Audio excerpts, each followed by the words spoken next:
네, 한 달에 한 번 드리는 공동체 연합 예배입니다.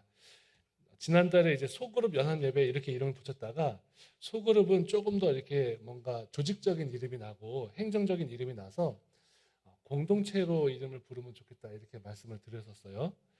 각 공동체가 살아있는 이 공동체가 한 몸임을 느끼고 우리가 가야 할 방향을 한 달에 한 번씩 다시 생각해 보는 그런 시간입니다. 여러분, 교회에는 5가지의 사명이 있습니다. 혹시 아십니까? 예배, 또 교육, 선교, 봉사, 교제. 이렇게 5가지의 사명을 교회가 가지고 있습니다. 우리가 가시적으로 알 수 있는 이 여기 교회도 예배, 교육, 선교, 봉사, 교제의 이 사명을 잘 감당하는 교회가 되어야 합니다. 그리고 여러분이 속한 소그룹 공동체 있잖아요. 그 들풀과 또 에스더와 한나와 베레아 이런 이제 공동체들도 이 5가지의 교회의 사명을 기억하고 계셔야 합니다. 우리 공동체를 통해서 우리 뭐 들풀 공동체를 통해서 하나님이 예배 받으시기를 원하고 교육의 현장이 되기를 원하시고 선교하기를 원하고 또 우리 공동체가 봉사하고 서로 교제하기를 기억해야겠구나 이렇게 생각하시면 아주 좋습니다. 여러분이 속한 공동체도 교회입니다. 그래서 우리는 고민해야 돼요. 삶에서 어떻게 예배를 할까? 우리 공동체는 어떻게 배우고 어떻게 가르칠 수 있을까? 또 우리 공동체가 복음 전파의 사명을 어떻게 감당할까? 또 우리 공동체가 소외된 이웃, 또 소외된 성도들, 또 지역에 있는 소외된 이들을 어떻게 섬길 수 있을까? 또 우리 공동체가 어떻게 하면 재미있게 놀 수 있을까? 이것도 고민하셔야 됩니다. 교회 와서 공동체를 하는데 재미가 없다? 이러면 안 돼요. 네. 재미가 있어야 돼요. 교제해야 됩니다. 영적인 교제도 필요합니다. 사랑하는 여러분, 여기 교회를 움직이는 이 소그룹 공동체, 여기 교회를 움직이는 건 이 소그룹 공동체가 되어야 하고 여러분이 속해 있는 그렇게 생각하셨으면 좋겠어요. 오늘 어버이 주일이어서 사실은 이제 70세 이상 이렇게 카네이션을 드렸지만 은퇴가 어디 있습니까? 하면은 은퇴하시려는 마음이 가지신 분들 왜 그러시지 그러실 수 있는데 나이에 상관없이 하나님께 예배하고 나이에 상관없이 하나님을 사랑하는 그런 공동체가 되었으면 좋겠어요. 연세가 많으셔도 건강이 허락하시는 한 내 주변에 있는 성도들을 어떻게 하면 하나님께로 인도할 수 있을까 고민하고 헌신하시기를 바라고 그리고 또 한 가지 늘 마음에 이제 생각하는 건데 어린 아이들 있잖아요. 어린 아이들이라고 표현하지 않고 성도라고 표현하겠습니다. 어린 성도들이 있습니다.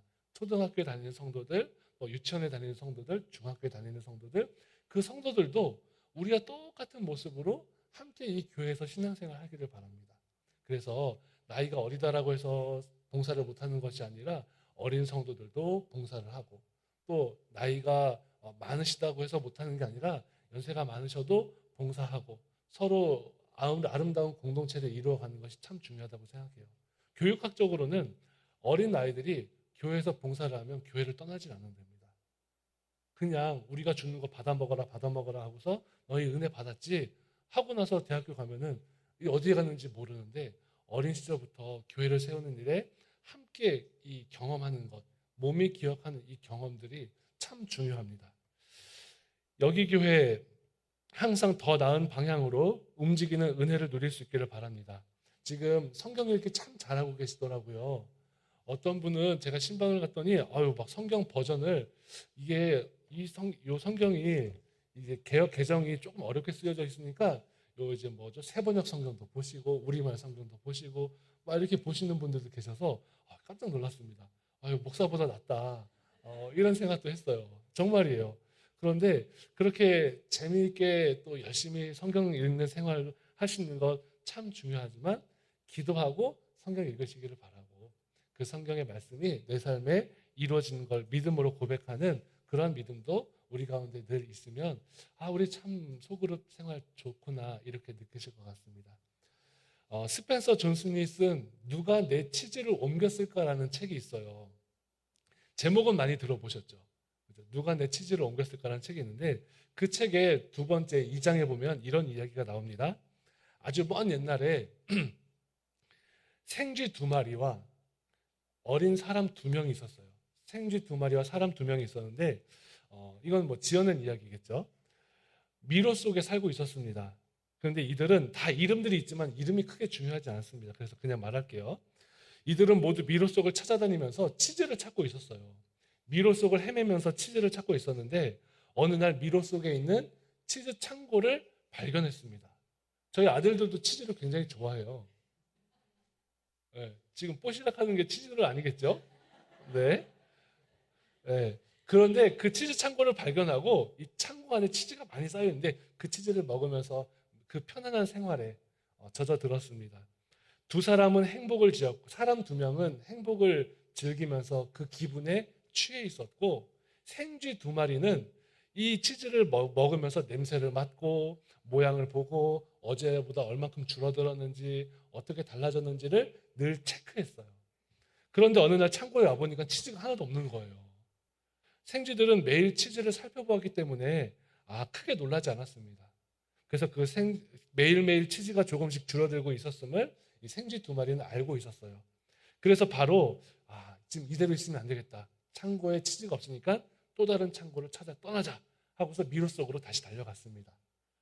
그런데 2사람은 이 상황에 당황했습니다. 편안한 생활에 안주했었거든요. 그래서 이야기를 하는 거예요. 누가 내 치즈를 옮겼을까? 누가 내 치즈를 옮겼지? 어떻게 나에게 이런 일이 일어났지? 이렇게 생각한 겁니다. 상황은 바뀌지 않았고 치즈가 어디 갔나? 누군가가 다시 갖다 놓겠지? 이런 생각에 빠져버렸습니다. 아무 결정 못하고 갈팡질팡하는 동안 먼저 길을 떠났던 생쥐들이 치즈를 찾았을까요? 못 찾았을까요? 찾았어요. 또 다른 치즈 창고를 찾아서 여기도 이렇게 아름답고 예쁘고 맛있는 치즈가 있구나 생각했습니다.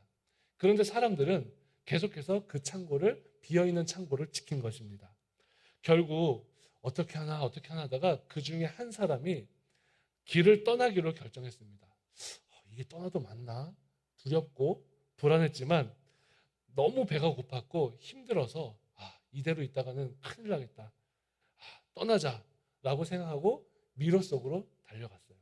그런데 막상 길을 떠나보니까 미로 안에서 이런저런 일들을 경험하는데 돌아보니까 너무 힘들 거야 막연하게 생각했던 부분들이 생각보다 두렵거나 힘들지 않았고 또 상황을 빨리 부딪히고 해결해 보니까 이거 할만하네 라고 생각이 들었습니다. 그래서 다른 치즈를 찾는 방법은 내가 옛날 치즈 창고에 있는 게 아니라 새로운 길을 떠나는 거구나 생각하면서 아주 뭐라 그러죠? 이렇게 조각조각 난 치즈를 만날 때도 있었지만 좋은 일이 있을 거야 라고 하면서 계속해서 치즈를 찾은 거예요. 시간이 지나서 이 사람이 치즈 창고를 찾았을까요? 못 찾았을까요? 찾았습니다. 이 치즈 창고를 찾아서 처음 여행을 떠났던 그 2 생쥐를 다시 만나게 되었습니다. 여러분, 무엇이 치즈를 옮겼습니까? 바로 변화, 새로움을 대하는 적극적인 자세, 이 행동이 치즈를 옮긴 거예요. 치즈를 새로 만난 거죠. 치즈를 옮긴 이 이야기는요, 여러분, 교회 안에서도 그대로 일어납니다. 우리 사도행전 보면은요, 사도행전에 보면 초기 교회가 핍박을 많이 받았잖아요. 핍박을 많이 받아서 흩어지고 또 만나고 모이고 또 흩어지면 복음 전하고 전도하고 기도하고 또 도망치고 그러다 보면 또 가정에 모여서 예배드리고 함께 은혜 받고 또 흩어지고 이걸 계속해서 반복합니다. 비록 세상 사람들이 보기엔 너무나 연약한 모임이에요. 저 무슨 힘이 있겠어. 이렇게 생각하는 모임이었지만 그리스도인들은 복음을 중심으로 딱 중심을 잡고 언제든지 내가 움직여야지라고 생각하는 그 삶을 살았습니다. 교회의 체질은 초기 교회는 변화의 체질, 도전의 체질이 있었습니다. 그런데 여러분, 역사적으로 보면 초기 교회에 큰 사건이 하나 일어나요. 313년 콘스탄티누스 황제가 밀라노 칙령을 선포했습니다. 여러분, 밀라노 칙령이 뭐냐 하면 기독교를 국교로 만든 게 아니라 밀라노 칙령의 내용 중에 하나는 어느 종교든지 모든 사람은 자기가 원하는 종교를 믿을 수 있다라는 것을 선포한 거예요. 옛날에는 로마의 황제를 신으로 섬겨서 다른 신을 섬긴다라는 건 상상을 못했는데 이 콘스탄티누스 황제가 밀라노 칙령을 선포하면서 어떤 종교든지 다 인정해 줄게라고 한 겁니다. 그래서 기독교가 그 전까지는 핍박받는 종교였는데 밀라노 칙령 이후로는 핍박을 안 받아도 되는, 복음을 언제든지 자유롭게 전할 수 있는 종교가 되었어요. 세상 속에서 당당하게 복음을 증거하는, 이제 위험을 감수해야 하는 것이 끝나는 그런 시기가 되었습니다. 그리고 나서 시간이 조금 흘러서 380년이 되었을 때에 테오도시우스 황제라는 사람이 이 기독교를 로마의 국교로 선포했습니다. 놀랍죠? 로마의 황제가 신이었던 세상에서 종교의 자유를 선포하고 나서 한 70년 정도 지나서 기독교가 로마의 국교로 선포가 된 거예요. 세계를 다스리던 로마 제국의 유일한 종교가 기독교가 되었습니다. 마침내 성도들은 생각했어요. 아, 이 땅에 평화가 임하였구나. 이 땅이 하나님께서 주시는 평화가 이제 이루어졌구나. 그렇게 생각을 했습니다. 모든 사람이 태어나면 자동으로 기독교 신앙을 받아들여야 하고 세례를 받는 세상이 되었어요. 음악이나 미술, 건축, 문화, 역사, 또 뭐 철학, 여러 사상들, 모든 세상의 기초가 기독교를 중심으로 이루어졌습니다. 그런데 여러분, 이렇게 되다 보니까 기독교가 고착되잖아요. 움직이지 않잖아요. 그때부터 문제가 생기기 시작했습니다. 그러다가 결국 기독교가의 가장 큰 타락의 모습을 보여주는 장면이 800년 로마의 카를루스 대제가 이제 황제로 등극하는 그 장면이라고 역사가들은 이렇게 그 장면의 사진을 보여줍니다. 그림을 딱 보여주면서 기독교 역사 가운데, 세계 역사 가운데에 가장 중요한 순간이 언제일까 이렇게 했을 때 가장 중요한 순간 1위로 뽑히는 이제 그런 장면이죠. 샤를마뉴 대제라고도 부르고 카를루스 대제라고도 부르든 그 황제가 황제직을 받는데 이 카를루스 대제가 했던 일이 뭐냐 하면 세계 역사가들은 굉장히 큰 일이라고 치켜 세울 수 있는 일입니다. 정치와 종교를 하나로 만들어 버렸어요. 정치와 종교가 권력이 이제 하나가 되는 그 모습을 이루었습니다. 그래서 크리스텐돔, 기독교 왕국 이런 이제 사상들이 시작이 된 거예요. 종교가 정치화가 되고 권력화가 되다 보니까 어떻게 돼요? 점점점 타락하죠. 신학자들은 이 순간을 너무나 안타까워합니다. 예수님이 가신 길을 걸어가려고 하는 성도들은 아예 없고 그리스도의 남은 고난에 참여할 사람들 눈 씻어도 없고 모두가 태어나면 교인으로 등록되어야 되는 그 상황 속에서 복음 전파라는 단어 자체가 지워져 버린 세상이었습니다. 나중에 신대륙 발견하고 콜럼부스가 막 신대륙 발견하고 그때 있잖아요. 그때 돼서야 선교라는 개념이 생겨요. 왜냐? 새로운 땅이 있으니까 거기 선교사들이 가서 선교하자는 거예요. 근데 선교가 복음 전파하고 교회를 세우고 회심하고 이 선교가 아니라 땅을 따먹는 땅 따먹기 전쟁에 앞장서는 이제 선교사들이 생겼습니다. 르네상스 계몽시대 이후에 이렇게 화려한 제도, 과거의 제도와 화려함을 내려놓지 못한 이 교회가 교회 자체의 번영만을 계속해서 추구하는 그 모습을 버리지 못했고 교회가 종교가 되어버린 세상이었습니다. 르네상스 계몽주의 이후로 근대화가 진행돼도 교회는 바뀌려고 하지 않았어요. 그래서 결국 종교개혁이 일어났고 이제 구교에서 개신교가 떨어져 나오는 사건이 계속해서 이어지지요. 사랑하는 여러분, 우리는 하나님께서 세상으로부터 부르신 믿음의 공동체입니다. 교회는 건물이 아니에요. 여기 교회 이 아름다운 건물이 우리에게 있지만 이렇게 허락했지만 이 건물을 위해서 우리가 믿음 생활하는 것 절대로 아닙니다. 우리가 하나님의 마음을 품고 이 세상에서 십자가에 달리신 예수님의 십자가의 구원을 선포하고 하나님의 나라를 세워가는 일, 선교적인 사명, 하나님의 선교를 이루어가는 교회가 되어야 합니다.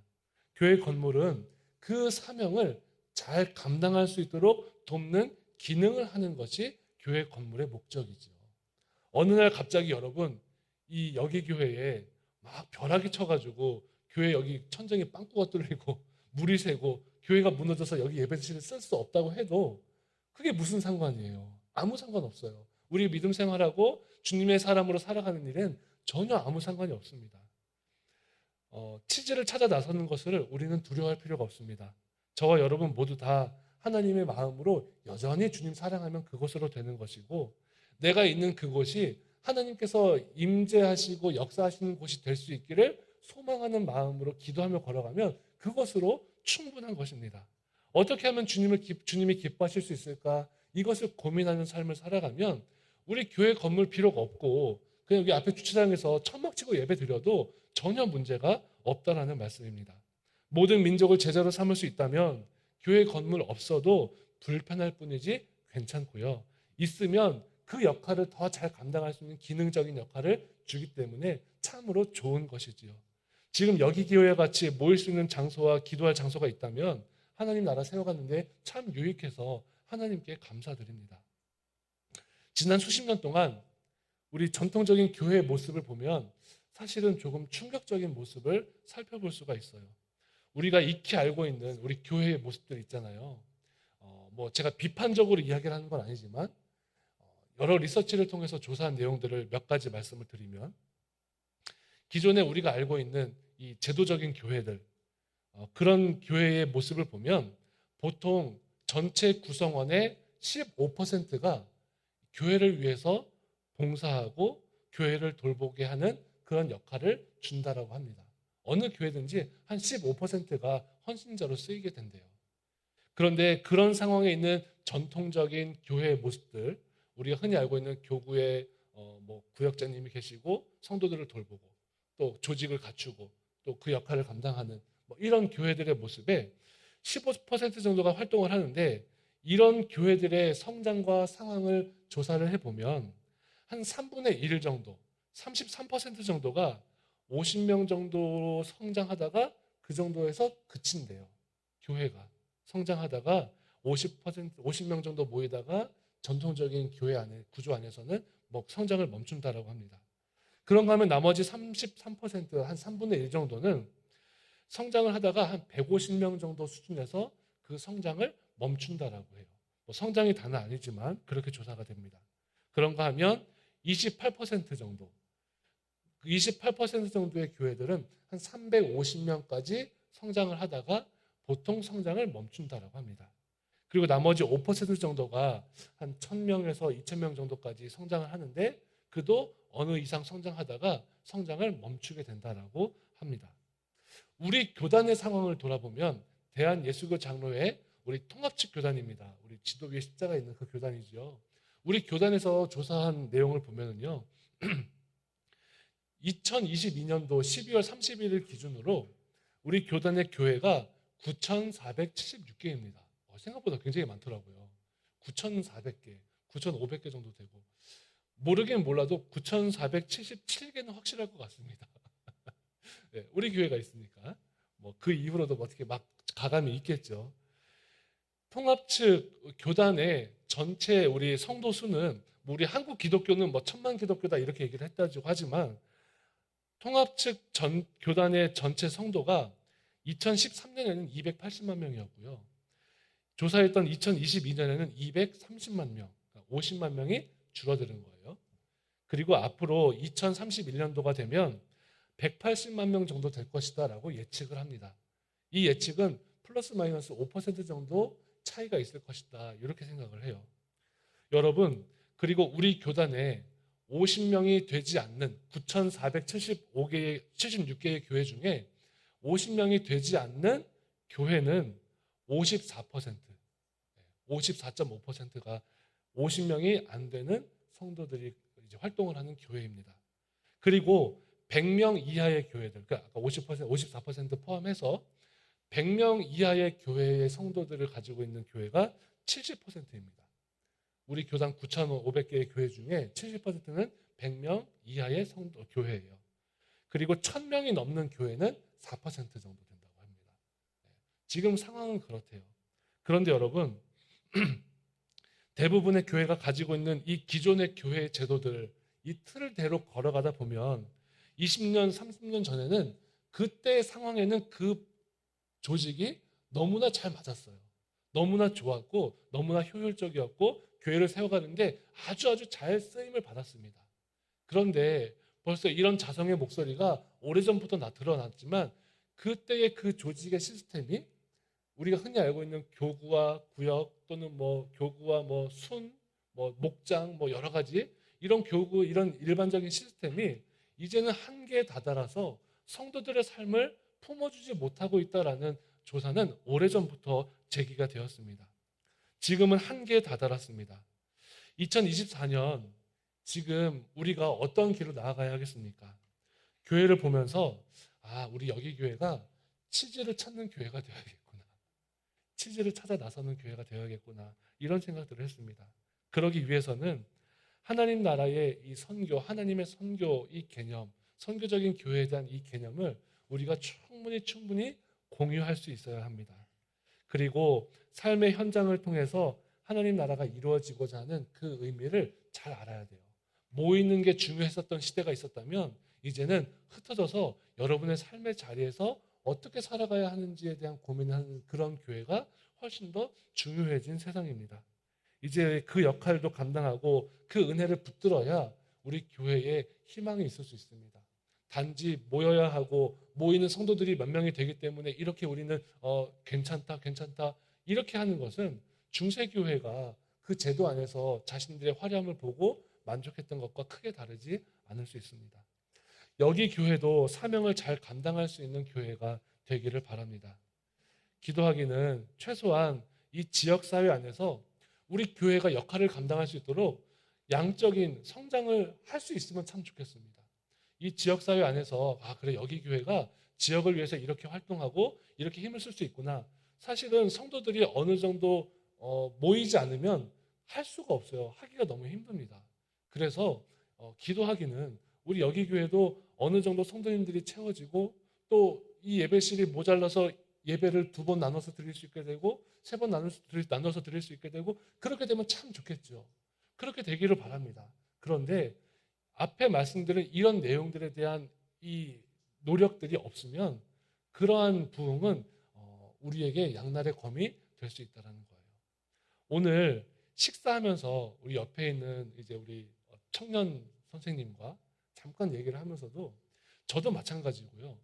이 하나님 나라의 선교 또 우리 교회가 가야 할 방향에 대해서 늘 이제 말씀을 드리지 않습니까? 아까 이따 나중에도 말씀을 드리겠지만 뭐 한 사람이 봉사 하나만 해야 됩니다.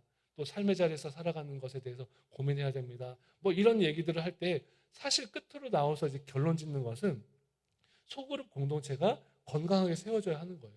근데 이걸 건강하게 세우려고 하다 보면 저도 모르게 뒤돌아서면 옛날에 했던 방식을 생각나고 뒤돌아서면 내가 편한 대로 생각하고 내가 결정하는 것이 편하고 당장은 좋지만 그게 앞으로 조금만 나아가면 이 방법으로 했을 때는 우리 처음에 그 마음이 흔들리는데 라는 결정들이 할 때가 참 많은 거예요. 이게 참 우리에게는 숙제입니다.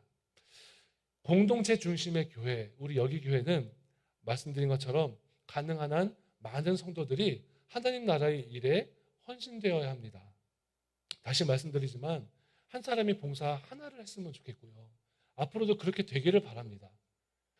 여기에서 목사님 전 2개의 봉사를 하고 있습니다 하시는 성도님이 분명히 계셔요.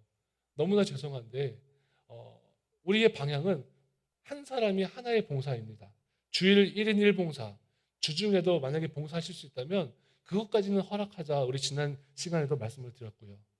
하지만 기도하면서 가장 중요하다고 생각하는 것 그런 1인 1봉사를 잘 이끌기 위해서는 우리가 이 소그룹 공동체 연합예배에서 이야기하는 이 교회의 가치들을 충분히 공유할 수 있는 성도들이 세워지는 것 그런 성도들이 훈련되고 각 공동체에 가서 우리는 하나님 나라의 일을 서로 다 나눠서 조금씩 하는 겁니다.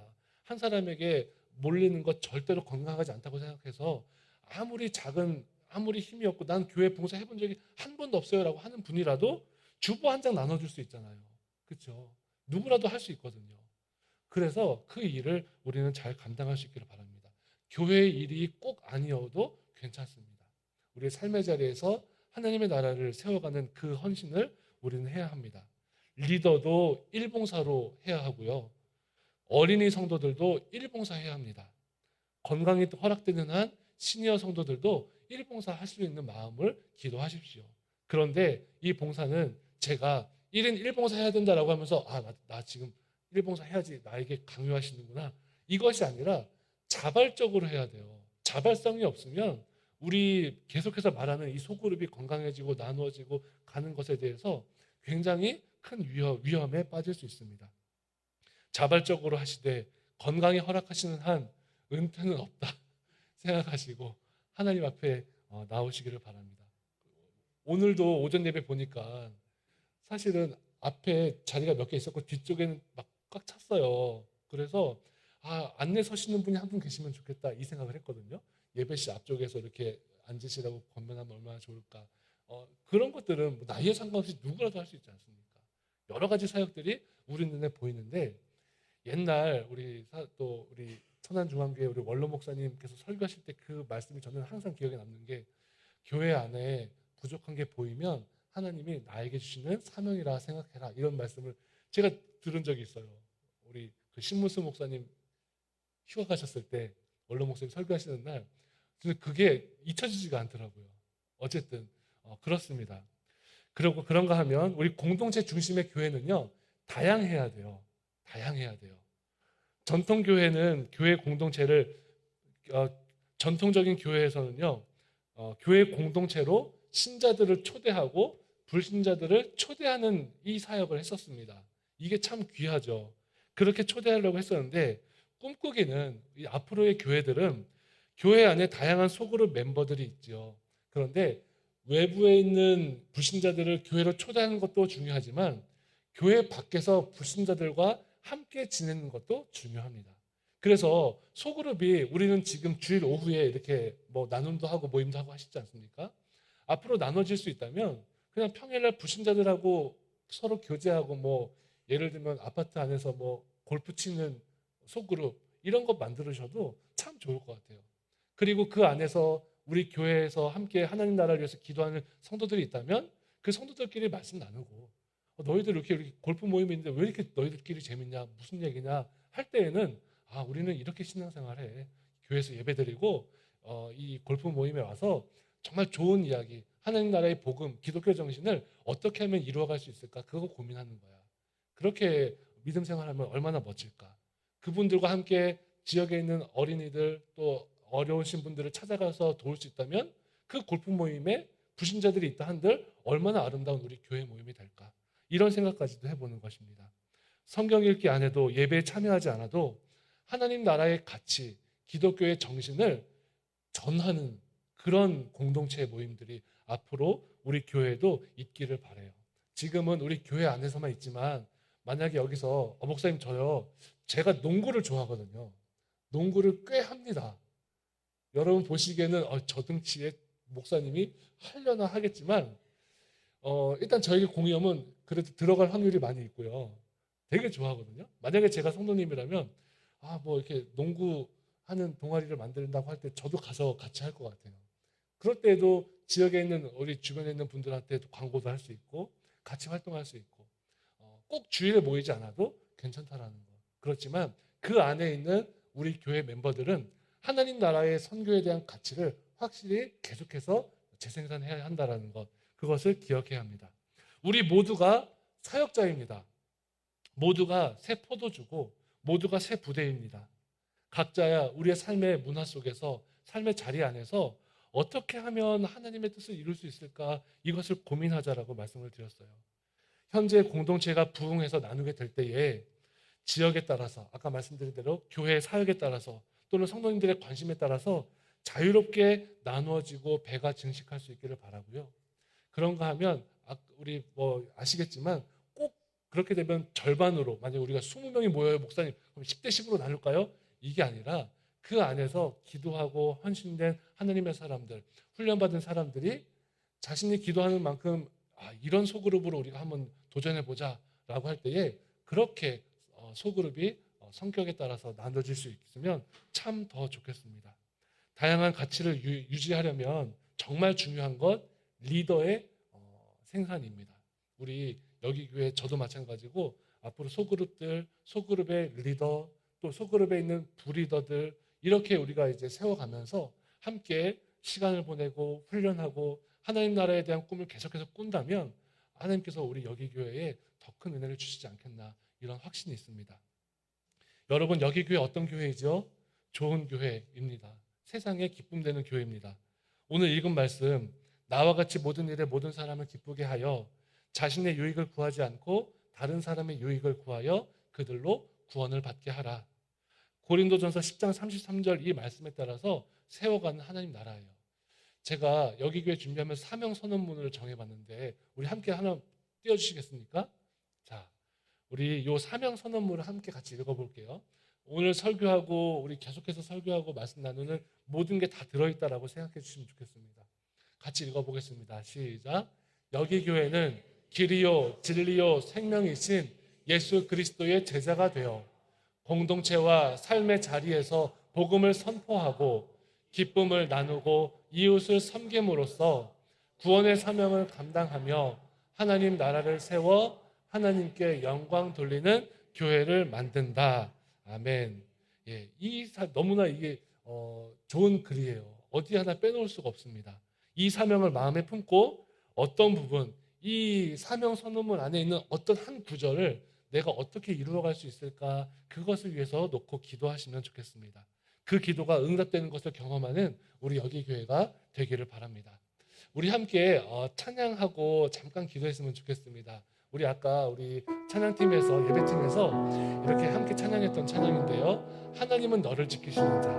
네, 하나님은 너를 지키시는 자. 우리 같이 자리에서 일어나실까요? 네.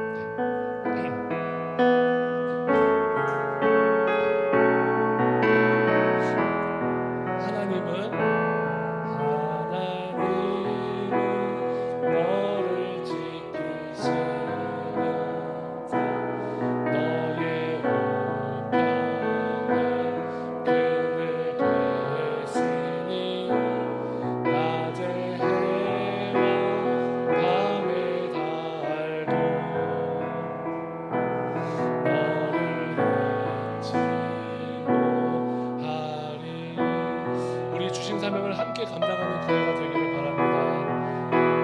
너를 지키시는 자, 너의 말씀을 명쾌하시니 그가 너를 지키시리라. 너의 출입을 지키시리. 눈을 들어 산을 보아라.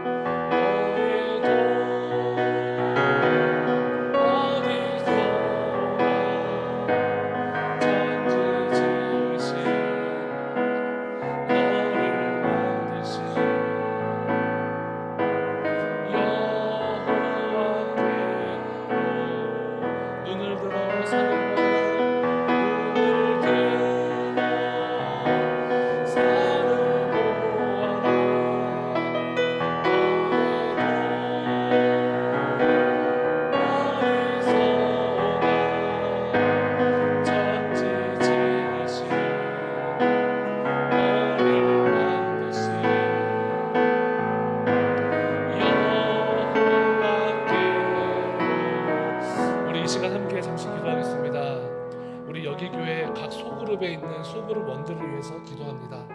하나님, 우리 공동체들이 하나님의 은혜 가운데 세워지게 해달라고, 각 성도들이 하나님의 주신 사명을 깨닫는 성도들이 되게 해달라고, 하나님의 은혜 가운데 거하는 우리 성도들 다 될 수 있도록 우리 공동체의 구성원들 얼굴을 떠올리고 이름을 기억하면서 함께 기도하겠습니다. 살아계신 하나님 아버지, 하나님 도우시고 인도하시는 하나님을 바랍니다. 하나님 아버지, 역사하여 주시면서 하나님 은혜를 베풀어 주시면서 도우시고 함께하시는 하나님의 은혜 가운데 주님, 우리 가운데 복을 내려주시고 함께하여 주셔서 하나님을 사랑하고 주님의 길을 걸어가는 우리 교회가 될 수 있도록 도와주시면서 우리 소그룹 공동체원들 가운데 하나님 은혜를 더하여 주시고 믿음을 더하여 주시면서 아름다운 교회를 살아갈 수 있는 꿈을 더하여 주시고 우리 여기 교회가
교회 성도들 가운데에 질병의 문제로 기도하는 성도들이 너무나 많습니다. 건강의 문제로, 질병으로 인하여서 아파서 힘들어서, 또한 그 육신의 질병으로 하나님 눈물로 기도하는 성도들이 참으로 많이 있는데, 하나님 우리 여기 교회가 함께 기도하며 치유와 회복의 능력을 경험하는 교회가 되게 하여 주시옵소서. 삶의 자리 가운데서 하나님의 능력을 깨닫고 하나님의 능력을 체험하고 하나님의 역사하심을 눈으로 바라볼 수 있는 치유와 회복이 있는 교회가 될 수 있도록 함께 기도하겠습니다. 살아계신 하나님 아버지, 하나님 사랑과 은혜 가운데 우리가 있음을 고백합니다.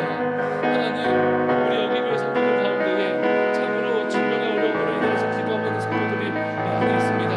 주님 함께하여 주시옵소서. 주님 복을 내려주시옵소서. 하나님 아버지 함께하여 주시고 역사하여 주시옵소서. 하나님 아버지 은혜 가운데 우리 늘 걸을 수 있게 아버지 도와주옵소서.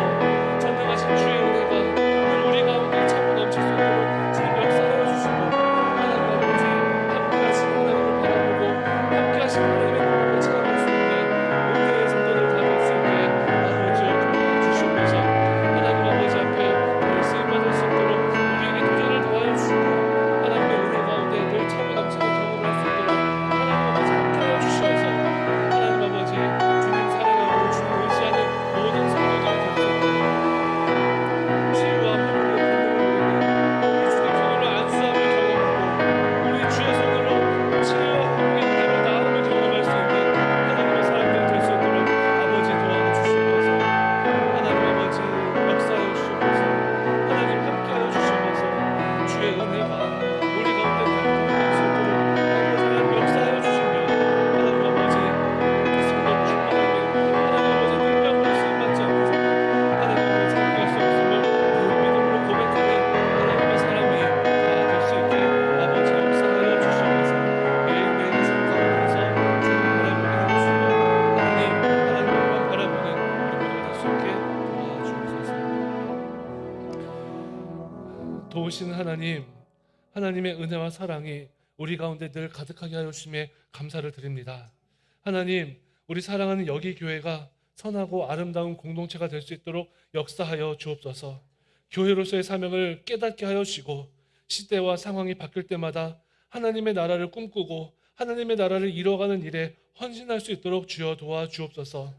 하나님, 초기 교회 시대에서나 중세 교회의 타락을 경험하는 시대에서나 지금 우리가 걸어가는 2024년 이때에도 모두가 다 하나님 앞에 깨끗한 그릇으로 준비된 이들이, 주님을 만난 이들이 쓰임받았음을 고백합니다. 하나님, 우리 가운데에 하나님을 향한 순전함과 깨끗함이 늘 가득할 수 있도록 주여 도와주시고, 우리 여기 교회가 시대의 사명을 잘 감당할 수 있는 복된 교회가 될 수 있도록 역사하여 주옵소서. 길이요 진리요 생명이신 주님을 따라가는 사람들 다 될 수 있도록 주여 도와주시고, 삶의 자리에서 하나님 나라를 통하여 하나님 나라를 세워감으로 하나님 아버지 앞에 영광 돌리는 선교적인 교회가 될 수 있게 도와주옵소서. 우리의 주인 되시는 예수님의 이름으로 기도드리옵나이다. 아멘.